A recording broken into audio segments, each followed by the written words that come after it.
Hello there, film fans, movie moguls, and cinemaniacs alike. This is More Movies Weekly, number 31. U.S. number 31 calling McMurdo, urgent. This is the podcast where we like to talk about film, cinema, movies, all that kind of stuff. My name's Greg Fisher. His name is David Roberts. And this week, we have been watching two brand new films. The first one is Dune by Denis Villeneuve. The second one is The French Dispatch.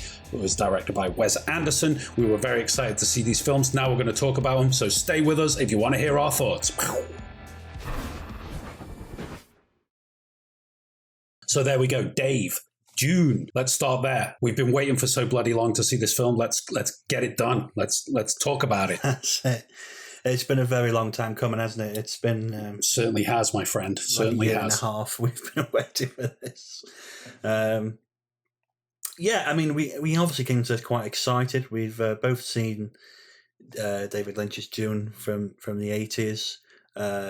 This seemed like a really amazing opportunity to put on screen the vision of Dune as it's always been talked about but never done, and we got the chance to go see it, didn't we, in the IMAX big screen as it was meant to be watched. Yeah, and what a treat is all I can say. Is it was an absolute joy to watch and to listen to as well, because Hans Zimmer's soundtrack was the first thing that struck me. Actually, I was sat there and I was like, "Oh, Hans Zimmer's so good."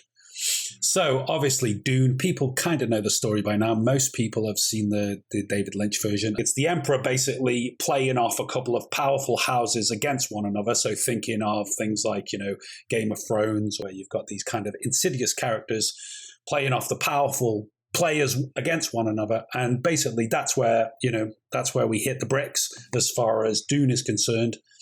Talking of the David Lynch film, I think that kind of expanded maybe the whole first book or beyond the first book, whereas this new Denis Villeneuve is only half of the first book.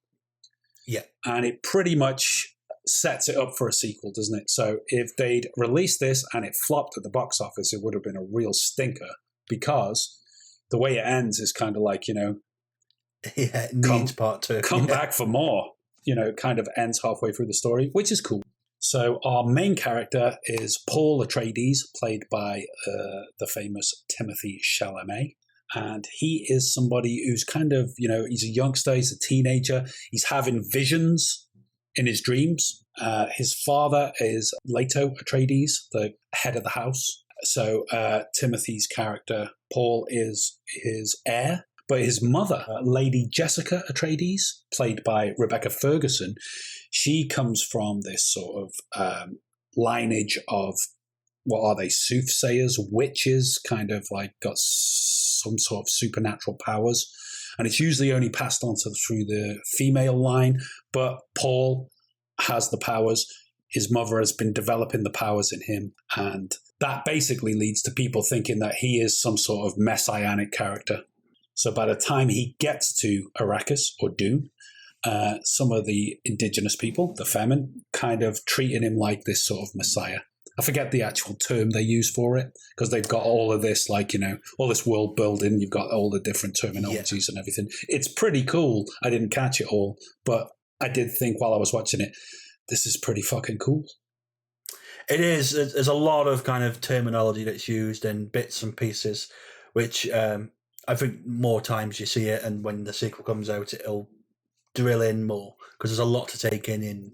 There is, isn't there? One viewing in terms of ideas, but it is great how it's all there. They've got this whole world that feels organic, it feels natural, it feels complete and total, and I think that's something that Villeneuve does really well in his films. He makes the worlds live and breathe and feel full, and nothing is left, off the chance or away. It's like, no, this all makes sense. Everything is clicking together. Yeah, and that's really the thing about this film. I think that it's like taking a little journey into the world. You kind of just walking through it, and look at all this. It's pretty incredible to see. There's quite a lot of familiar things about it.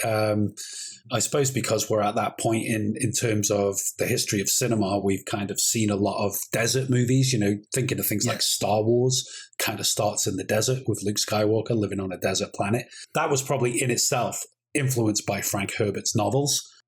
You've obviously got the first attempt at it being made with David Lynch directing, Dino De Laurentiis producing. It's kind of a campier version of it.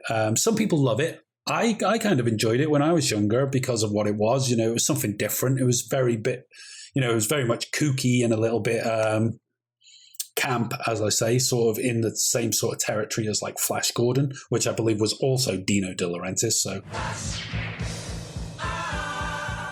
now we've got this new version. If you did a compare and contrast with the old version, it makes that Lynch version even more laughable. Yeah, and it's one of those things we've talked about before about Dune was always seen as a film that was, well, a book that was unfilmable. It was tried multiple times to get onto the screen. When it finally did in the 80s, although some of the effects are pretty fantastic for its time, some of it is like, and especially now looking back. So it's only really recently that it's become a film that you could go, you could do it now. The special effects are there for you to create the scale and the beauty of what is needed. Because especially things like the sandworm, I mean, that is out. It's breathtaking to see that it feels huge, it sounds huge, and the whole thing. But you could only really do that now. I think even 10 years ago, it probably would have struggled 10, 15 years ago. It's I think we're only reaching that stage now where like the effects are good enough to go, that's the vision. Yeah, absolutely. And also we've got a really strong cast here, like, you know, the who's who of, big stars around. You've got Jason Momoa, plays the character Duncan Idaho, kind of like this great warrior guy. Of course, it's Jason Momoa. You've got Oscar Isaac there, as I mentioned, Leto Atreides. He's like the head honcho. Very interestingly, you have got Stellan Skarsgård as Baron Harkonnen. Now, this is a very understated, insidious kind of spooky performance. Not at all like the Lynch version, where that guy who played him last time was kind of over the top. It was entertaining. It was funny. I do like it. But, you know, when you compare it to this performance, you know, it doesn't even stand up to it. He who controls the spice controls the universe. There were a lot of actual visuals in there that reminded me, and I've seen elsewhere since, other people as well, but it reminded me, I mentioned to you, of Apocalypse Now, particularly Marlon Brando's Colonel Kurtz when compared to Baron Harkonnen. But there's a few shots in there that he kind of has done a tribute to or mirrored that is very reminiscent of that. But I didn't mind that at all. I thought it was kind of cool. I like it when these filmmakers do that, and you know that they're doing it as a tribute rather than just flat ripping it off. But you've also got Josh Brolin in there. I really liked Rebecca Ferguson, who played Lady Jessica. I thought her character was very, very interesting. Her performance was quite subtle and really immersive. I kind of, I liked her character, and I liked sort of the fact that, basically Paul ends up on the run with his mum. They have this kind of supernatural power in a way. They have something they call the voice. Remember that? Don't you dare use the voice on me. And I loved all that. I thought that was very, very cool. It was brilliant. And that was really, for me, the scene of the film that really intrigued me the most.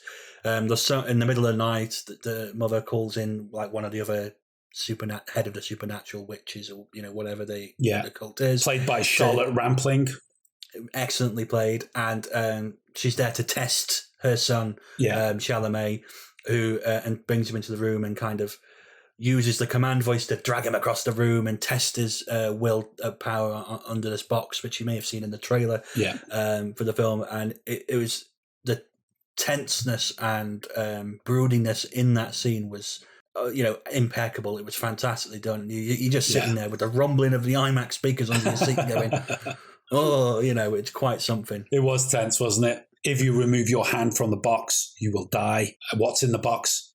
Pain. I am pain. Fear is the mind killer.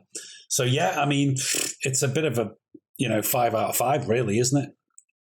It is. It looked... Did not disappoint. It did not disappoint. The cast is outstanding. Everyone's in Zendaya, Dave Bautista, everyone's in it.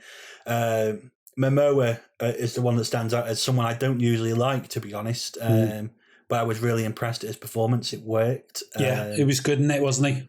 It was. He was really good. I think everyone played their part really great. Yeah. It visually looks absolutely spectacular. It is just like paintings. You're just there going, wow, this is something else. It really does look like even making something like a desert, which is pretty plain in actuality. Yeah. Making it look spectacular, it's quite a trick. Yeah. The sound, as we've already said, is amazing to complement it all. Mm-hmm. And it's just a really interesting journey, the way you take it. And the action sequences, which are, it's all hand-to-hand combat with swords and knives and stuff. Yeah. Knives and stuff like that.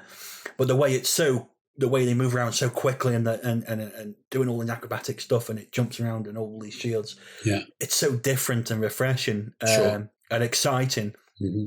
The actual action sequences just look like just incredible. The scale. It's scaled this film really more than anything. It is epic, isn't it? It's absolutely epic. And to see it in IMAX and get every little detail in sharp focus was something else. I really look forward to seeing it again. Probably on the smaller screen next time, to be honest. But also great performances. Obviously, Zendaya is not in it as much as you might be led to believe from all the trailers and all the promotional material, but she is in there. She's obviously going to play more of a part in the forthcoming sequels, because I'd say they're going to make at least 2 more and make it a trilogy. We wrote an article last year, the Brief History of Dune, I believe it was called, which we have now updated slightly because we have seen the new film. We will put a link to that article below if you want to have a look over it. And there we go, Dave. We've done it. We're done. After all this time. After all this time, it's fantastic and highly recommended. Go watch it, and it's especially on the big screen if you can. My road leads into the desert. I can see it. Okay, so the second film we have been watching this weekend is another film that we've been anticipating and looking forward to seeing for quite some time. It is The French Dispatch, which was directed by Wes Anderson. Now, Wes Anderson films usually have a huge ensemble cast. This one is no different. We've got Timothée Chalamet again, but he's starring alongside people like Bill Murray, Owen Wilson, Francis McDormand, Benicio del Toro, Adrien Brody, Tilda Swinton, Jeffrey Wright, Léa Seydoux, how could we forget Léa? Mathieu Amalric, Steve Pack as Nescafier. That was a funny role. But as you can tell, massive cast. How would we describe this film? It is a comedy drama, I suppose, but as with all of Wes Anderson's stuff, it's kind of very unique, very of its own sort of worlds that he likes to build. There's almost sort of like a fake quality to his worlds, but one that is very reminiscent of things that we might find in an illustration or a comic book. He kind of brings them to life in his own sort of way. This one I felt was his tribute to French cinema, although it is also a tribute to lots of different writers because it is a film about writers. But I felt personally this was a filmmaker's love letter to French cinema, and not just one portion of French cinema like the New Wave or anything. He's kind of all-encompassing in a lot of ways, even to the point of having animation in there. So the French Dispatch itself is a made-up magazine. It's like a supplementary magazine that you might get with a newspaper. And within the world of the film, it's kind of it's not very well known itself, is it? It's more sort of like a cult magazine in a way, something that if you know, you know. But it has some of the best writers who ever lived within the world writing for it. And basically we get 4 little vignettes, or 4 not so little, but 4 vignettes about 4 of the different writers. The first one's Owen Wilson. The second writer is played by Tilda Swinton. The third writer is Francis McDormand, who's kind of covering a part of French history that actually existed where the youth were revolting against the system in the 1960s. So she plays the character of Lucinda Crements there. And the fourth writer is Jeffrey Wright, who plays Roebuck Wright, who was kind of an amalgamation of people like James Baldwin. So it's a very colourful film full of idiosyncratic hilarity. Lots of larger-than-life characters, all of the usual Wes Anderson tropes, if we can call them that.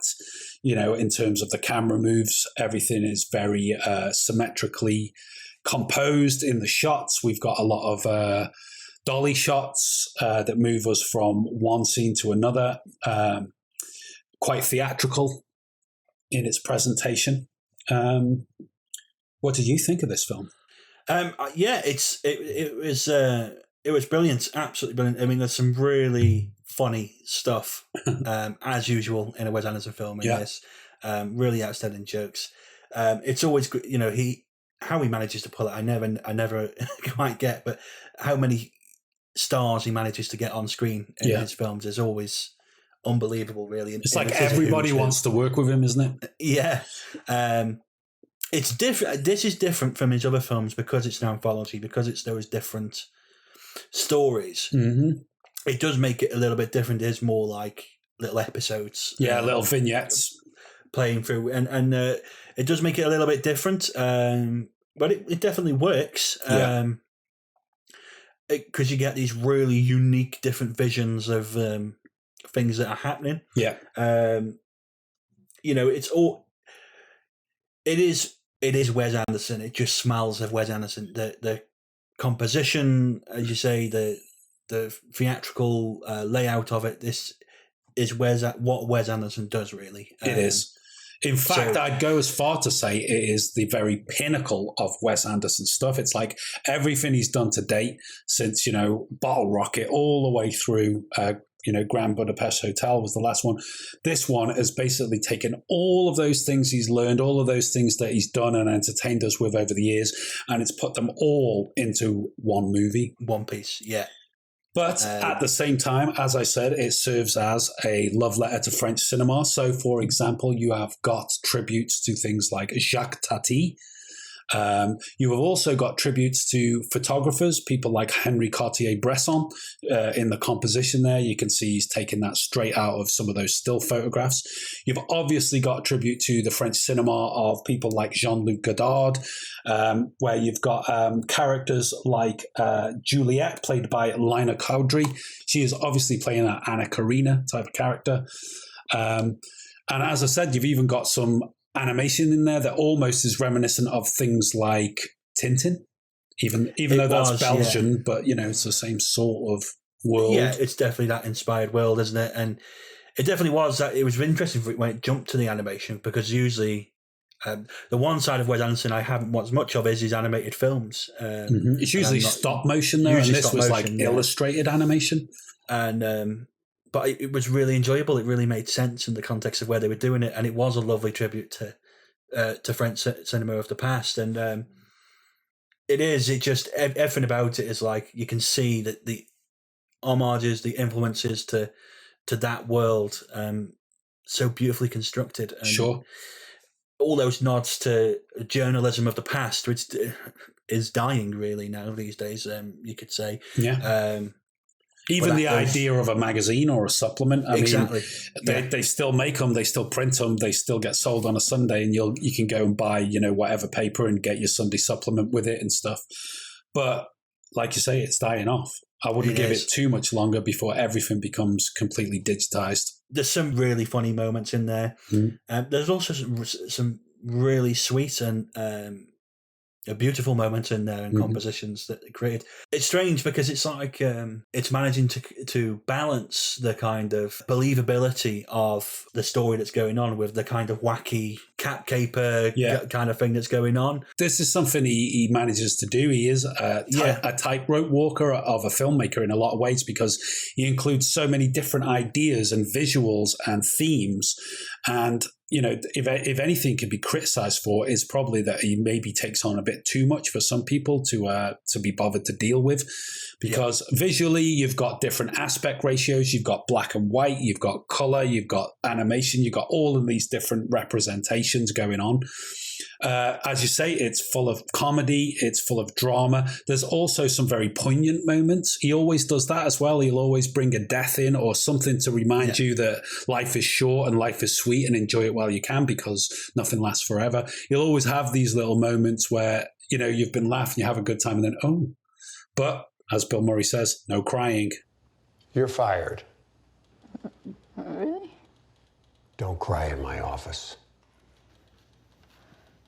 But yeah, I think a successful film. I've been a fan of Wes Anderson's for quite a while now. I think my favorite film of his is probably The Life Aquatic with Steve Zissou still. I absolutely adore that film. I really, really enjoyed The Grand Budapest Hotel, the last film he did, which I thought was amazing. This film, for me, I want to see it again before I'm really decide where it stacks in terms of my own personal rankings. It wasn't a 10 out of 10 for me, but I think that's maybe because of the format. I think I was expecting one long story rather than this idea of the 4 different vignettes that followed each writer. But as I said, I've only seen it once, and it was, it was like, it was a lot to take in all at once. And I'm definitely going to go and see it again. Maybe I'll just watch it again on the small screen. I don't know, but it'll be one of those. I'd like to own it. I'd like to put it in the collection with the other Wes Anderson films I've got. But I'm not sure if it's his best work, for me personally. No, I think I'd have to agree. It's really good, and I really enjoyed it. But I did leave thinking I enjoyed The Grand Budapest more. Yeah, I felt that. That's my favourite. And I think because that's like one long story. And I think it is that. I think it's the... Even though it's got the same thing, it's got different aspect ratios. You've got this idea of people in the present talking about the past and flashbacks and different things. They're all in this as well, but I think this one was just a little bit more... I mean, for example, the first vignette where you've got... No, sorry, the second vignette where Tilda Swinton's character is talking about a... I think he's like, it's Benicio del Toro's character is like this, what is he, a mental patient, or he's in prison, or he's both? He's in prison for hacking people's heads off, but he's this famous artist, isn't he? And his muse is the prison guard played by Léa Seydoux. And then you get this character played by Adrien Brody, Cadazio, who's basically wants to represent him, be his art dealer and stuff. And I loved all that. I could have watched the whole film just about what happened there. Yeah. I think with the Grand Budapest, because them kind of different ones felt more connected. Yeah. And I think here they didn't feel as connected, although they're all fantastic on their own. Yeah. My favourite was the Chalamet story, the whole youth rebellion thing I thought was fantastic. But it never felt like it quite fit together somehow. Yeah. And I love anthology films myself. I'm a big anthology fan. I like things like Twilight Zone and stuff like that. Yeah. So I do love short stories and compilations. Mm-hmm. But there was something, and I can't quite place it, but something didn't quite perfectly work structurally. But each piece of the puzzle for me was a wonderful joy to watch. It was, so it's kind of a bit of both, but maybe it's one of them when we watch it again, it kind of makes more sense, and you kind of possibly, you think, actually, I missed that the first time, and What did we learn, Palmer? I don't know, sir. I don't fucking know either. But again, as a Wes Anderson fan, I'd say, definitely thumbs up. Definitely go and see it. If you love his films, you're going to love The French Dispatch. Absolutely. It didn't disappoint. It was worth waiting for, and I'm glad we got to see it on the big screen. Oh, you don't want remarks? I don't need remarks, do I? I only asked you to proofread it because I thought you'd be even more impressed by how good it already is. So what did you think? Are you fans of Wes Anderson? And have you seen The French Dispatch? Let us know your thoughts in the comments below. Or have you seen Dune? Are you Timothée Chalamet fans? He was in both of these films. Let us know your thoughts in the comments below. It'd be great to hear from you. So that just leaves us enough time to tell you about what we've been up to elsewhere on the internet this week. That includes our website and other people's YouTube channels for once. This week, I was a guest of The Distract on their watch-along party. That's Nick at The Distract. We watched Enter the Dragon together on Monday night. Obviously, that's uploaded to his YouTube channel now. So if you wanted to queue up your copy of Enter the Dragon and revisit our watch-along, you can do that. We've put a link to his video in the description below, and go and follow Nick over there at The Distract. He does some great watch parties and other reviews over on his YouTube channel. So big up to Nick there. Also up on the YouTube channel here, we got our latest reaction to Tick, Tick, Boom, a new musical coming up on Netflix, starring Andrew Garfield. So you can check out our reaction to that here. The link will be in the description down below. I also have wrote a little article there, which I've titled A Brief History of Film Noir. Now we were into November. We call it Noirvember. It's all about film noir this month. So I wrote a little article there for anybody who's not really familiar with film noir and wants to have a little bit of an introduction to that genre. You can check out that article. Again, the link is in the description below. And also this week's review is up, Blade Runner 2049, up on the website and on the YouTube channel. A bit of a sequel to my previous review on Blade Runner. The link for that is down in the description down below. You just can't get enough of Denis Villeneuve, can you? Just a reminder as well that you can listen to us in the audio version of our podcast. That's on Spotify, Apple Podcasts, all the usual audio vendors. Again, we've left a link to that in the description below if you want to take us with you on the go and just have a listen instead of having a look. And also a reminder that we've set up a Discord server where you can jump in and have a chat with us. So again, the link for that is down in the description down below. Also, if you enjoy our content here, you might consider supporting us at buymeacoffee.com or becoming a patron over at patreon.com. Not to sound like a broken record, but again, all the links are in the description below. And remember to join us on social media at More Movies For You. That's on Facebook, Twitter, Instagram, TikTok, all the usual places where you can see things like the movie of the day. So there I was, sat there on my Jack Jones, bored, feeling all vulnerable, going through the usual bum flufferys. I started philosophicising, thinking about it, mulling it around, churning it over, and I thought to myself, I'll watch a movie. No. Fucking no, fucking yes, you're doing it. It's Sexy Beast, yes, you're doing it. Directed by Jonathan Glazer, yes, you're doing it. Starring Raymond Winstone as Benjamin Kingsley, yes, you're doing it. One of the greatest British crime dramas ever made, yes, you're doing it. You are displaying a whopping great ego, my friend. I keep that in check if I were you. You're doing it, yes, yes, yes, yes, yes. There we go, Dave. That's another week in the can, tied up into a nice little bow and thrown out into the internet. Join us again next week for another More Movies Weekly, where we will be talking about whatever our patrons vote on over at patreon.com. So if you want to have a say in what we're going to be talking about next week, remember to join us on patreon.com. As we said, the link's down there in the description below. Other than that, my friend, we're off. We're going. We'll be back in 7 days' time. How's that? That's it. Unless, of course, you're watching this, God knows when. You could be watching this 100 years into the future and thinking, these guys are both dead now. Take care of yourselves. Look after each other. Keep watching more movies. That's it for this video. Let us know your thoughts in the comments down below. And remember to like, share and subscribe right here on YouTube.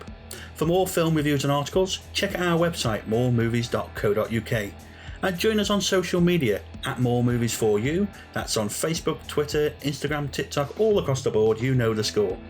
If you enjoy what we do, please consider supporting us at buymeacoffee.com or join us on one of our packages on Patreon. The links are in the description down below. And for more filmtastic content, click one of the buttons on screen now.